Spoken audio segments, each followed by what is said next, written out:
Est-ce que tu t'es déjà demandé pourquoi certaines personnes sont entourées d'amis en qui ils ont confiance, alors que d'autres ne peuvent compter que sur eux-mêmes? Pourquoi certaines personnes sont respectées, alors que d'autres sont ignorées?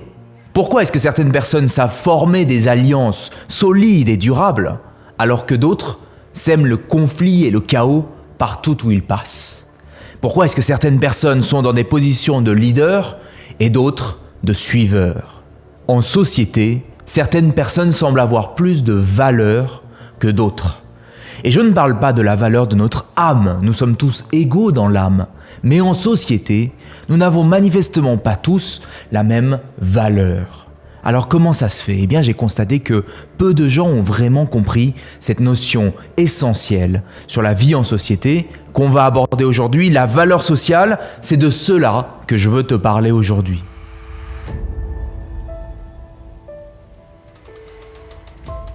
Je suis Julien Kim, j'ai aidé plus de 1500 personnes à changer leur vie de façon durable et en profondeur, et aujourd'hui je suis là pour t'aider à changer la tienne. J'ai remarqué que les gens ne peuvent pas s'empêcher de se faire rapidement une idée des gens qu'ils rencontrent. Toi aussi, quand tu rencontres quelqu'un, tu te fais forcément une certaine idée de cette personne. Tu observes des signaux sociaux, comme sa façon de parler, sa façon de se comporter, son style vestimentaire, les gens que cette personne fréquente.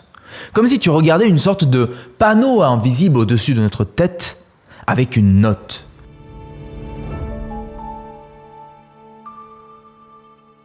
Une note qui reflète notre appréciation de sa valeur sociale. Est-ce que tu vois ce que je veux dire? Et au fait, je ne te raconte pas juste des idées qui sortent d'un chapeau magique. Il y a des tas de recherches qui sont faites sur ces sujets, que ça soit en sociologie, en anthropologie ou en psychologie. On ne peut pas le nier, nous attribuons tous, en tant qu'être humain, une note sociale à chaque individu qu'on rencontre en début d'interaction sociale. Plus cette note est élevée, plus on a envie de nous intéresser à cette personne. Alors, on engage la conversation. Et alors qu'on continue notre interaction avec cette personne, on détecte de nouveaux signaux qui nous permettent d'affiner notre appréciation de sa valeur sociale. La note continue de fluctuer en fonction de ce que cette personne dit, en fonction de son comportement et de ses actions. Cette note nous permet de placer cette personne sur une hiérarchie sociale. Elle nous permet de savoir comment nous comporter avec elle, si on doit la respecter ou si c'est à elle de me respecter. Elle nous permet d'estimer si cette personne est éligible ou non pour faire partie de notre vie. Et si par malheur, la note descend trop bas, la pénalité ultime pour elle, c'est qu'elle n'est plus digne de mon intérêt, je n'ai plus envie d'interagir avec elle. Les notes que les gens donnent à cette personne déterminent la qualité de sa vie sociale. Est-ce que tu vois ce que je veux dire? Est-ce qu'il faudrait conclure que nous vivons tous dans un monde qui est superficiel, où on se fie aux apparences et où on juge les gens trop vite? Oui et non. Parce que c'est vrai qu'on ne peut pas connaître quelqu'un en fonction seulement de son apparence. L'habit ne fait pas le moine. Mais notre propension à coller une note sociale à chaque personne qu'on rencontre est solidement ancrée dans notre psychologie. En fait, ça fait partie de notre nature humaine. Je m'explique.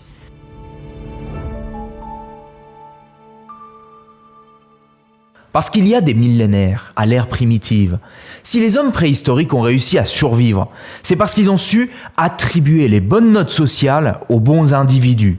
Je t'explique ça en 3 points. Premièrement, pour se protéger des prédateurs, s'abriter, s'organiser efficacement, pour prospérer en tant que société. Il fallait que chaque membre de la tribu apporte de la valeur à cette tribu. Et il y a plein de façons d'apporter de la valeur.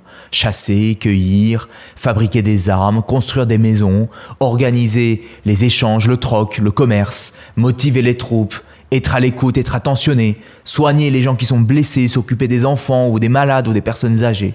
Il fallait que chaque membre apporte de la valeur à sa façon. Parce qu'une tribu avec des hommes incapables d'apporter de la valeur, avec des individus qui sont incompétents, incapables de protéger ou de s'organiser, était voué à périr. Deuxièmement, pour cela, il fallait que ce soit possible pour chacun d'apporter de la valeur. Qu'est-ce que j'entends par là?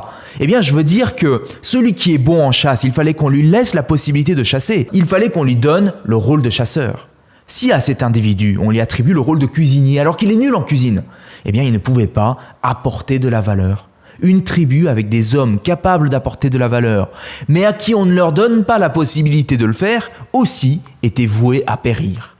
Il a donc fallu que les membres de la tribu arrivent à reconnaître la valeur de chaque individu. Donc la capacité à reconnaître la valeur de chaque individu a permis la survie de la tribu. Or, troisièmement, reconnaître la valeur de chaque individu, c'est quoi? C'est savoir mettre une note sociale au-dessus de la tête de chaque individu. Celui qui a la note sociale la plus élevée était érigé au rang de leader, gagnait le respect de ses pairs, se retrouvait dans une position centrale dans les sociétés, il obtenait davantage d'attention et de faveur, alors que celui qui a une note sociale plus basse était moins respecté, se retrouvait en périphérie du groupe, occupait des rôles plus secondaires. Et tu pourrais me dire, Julien, ce n'est pas juste, ce n'est pas équitable, ce n'est pas normal. Et moi, je te répondrai que je ne sais pas si c'est normal. En tout cas, ce que je sais, c'est que c'est naturel. Parce que la normalité est une construction intellectuelle, une construction sociale. Or, il s'agit ici d'un phénomène naturel. Notre propension à coller des notes sociales, c'est une habitude psychologique qui nous a permis de maximiser les chances de survie et de la prospérité de la tribu, de la société. Or, l'être humain est un animal social.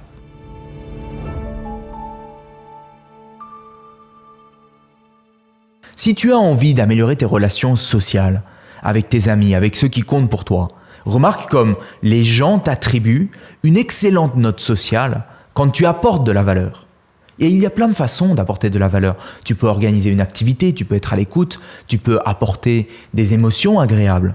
Quand tu te concentres sur la valeur que tu apportes, et que tu apportes tellement de valeur que tes amis se disent « Waouh, je ne peux pas m'empêcher d'éprouver du respect et de l'amitié pour cette personne. » Là, tu sais que tu as amélioré ta valeur sociale, ta note sociale.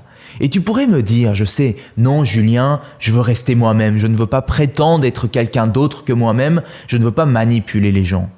Mais il ne s'agit pas de faire ça, il ne s'agit pas de changer pour les autres. Ne fais pas ces choses-là pour obtenir leur faveur, leur respect ou leur approbation. Fais ces choses-là parce que tu reconnais qu'au fond, ça te fait plaisir d'apporter de la valeur, c'est un aspect de toi qui existe au fond, et tu reconnais ça. Seulement, c'est quelque chose que tu n'as peut-être pas cultivé autant que tu le pouvais, c'est un potentiel qui sommeille en toi, mais que tu n'as pas cultivé pour plein de raisons possibles. Ça ne fait pas de toi quelqu'un d'autre que toi-même, être une personne géniale ne fait pas de toi quelqu'un d'autre que toi-même. En revanche, ce qui est sûr, c'est que plus tu apportes de la valeur à tes amis, plus ta note sociale augmente. Si tu as envie d'améliorer ta vie professionnelle, remarque que l'une des clés du succès, c'est apporter un maximum de valeur, c'est apporter tellement de valeur à ton interlocuteur, que ce soit ton client ou ton supérieur, pour qu'il puisse se dire « Waouh, j'ai vraiment fait une bonne affaire, j'ai tellement rentabilisé mon investissement en prenant son service, son produit ou en l'embauchant. » Concentre-toi sur la valeur que tu apportes. D'ailleurs, je remarque que la compensation financière, ce que tu gagnes, ce n'est rien d'autre que la matérialisation de la valeur que tu apportes à ton client. Plus tu apportes de la valeur à tes clients, plus ta note sociale augmente. Et c'est ça le véritable secret de la vie. Si tu veux avoir de la valeur, si tu veux le respect, si tu veux l'amour, si tu veux l'affection, si tu veux la sympathie, si tu veux le soutien, la richesse, apporte de la valeur. Ce principe s'applique dans tous les domaines de la vie. Or, très peu de gens l'ont appris ou compris. Trop souvent, les hommes et les femmes sont focalisés non pas sur ce qu'ils peuvent apporter, mais sur ce qu'ils peuvent prendre. Non, apporte de la valeur. Et apporter de la valeur, ça peut prendre tellement de formes différentes. Il ne s'agit pas seulement de ton métier. Apporter de la valeur, c'est susciter des émotions agréables, soutenir, aimer, écouter, être là pour les autres. C'est faire preuve de courage, de prudence, mais aussi d'humour et d'empathie. Aussi petits que nous sommes, aussi fragiles que nous sommes. Pourquoi est-ce que nous méritons le respect, le soutien, l'amour, l'affection, la richesse des autres? C'est parce que nous avons des choses à apporter.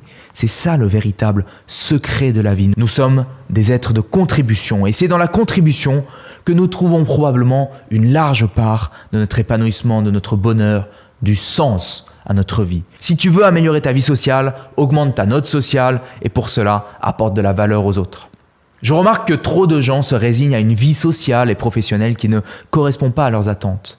Si tu veux améliorer ton intelligence sociale, mieux comprendre les rapports sociaux, développer tes compétences sociales, sache que c'est possible. Tu sais, ma mission avec l'école Vivre Mieux, c'est d'aider à provoquer un changement profond et durable dans ta vie. c'est important d'améliorer son intelligence sociale. Et c'est important d'améliorer son aisance sociale. C'est important de développer des compétences sociales comme l'aisance conversationnelle, ta capacité à connecter avec les autres de façon authentique et en profondeur, à gérer ta sphère relationnelle. Alors si aujourd'hui ta vie sociale et professionnelle n'est pas à la hauteur de tes attentes, et je dis ça, mais peut-être que tu as déjà un bon niveau, peut-être que ta sphère sociale et relationnelle est déjà très bien, mais tu veux aller encore plus loin, élever tes exigences. Alors c'est urgent, n'attends pas des années pour améliorer cet aspect de ta vie. Pourquoi est-ce que les gens attendent autant de temps avant d'améliorer cet aspect de leur vie? Je sais pourquoi. Parce que la plupart des gens pensent que ce n'est pas possible, ou que c'est trop difficile, ou qu'ils ne savent pas faire. Pourtant c'est facile, j'insiste. C'est important, c'est urgent, c'est facile. J'ai conçu pour toi, avec l'école Vivre Mieux, une méthode simple pour améliorer ton intelligence sociale, développer tes compétences sociales pour avoir de meilleures relations. Alors si aujourd'hui tu veux découvrir des outils qui sont simples et efficaces pour améliorer ton rapport aux autres en société, alors regarde notre vidéo privée qui t'explique étape par étape cette méthode qu'on a à te proposer. Parce qu'on veut t'aider à reconsidérer la façon dont tu interagis avec les autres en développant ton intelligence sociale en quelques heures. Alors clique maintenant sur le lien qui s'affiche ou sur le lien en description pour découvrir ça.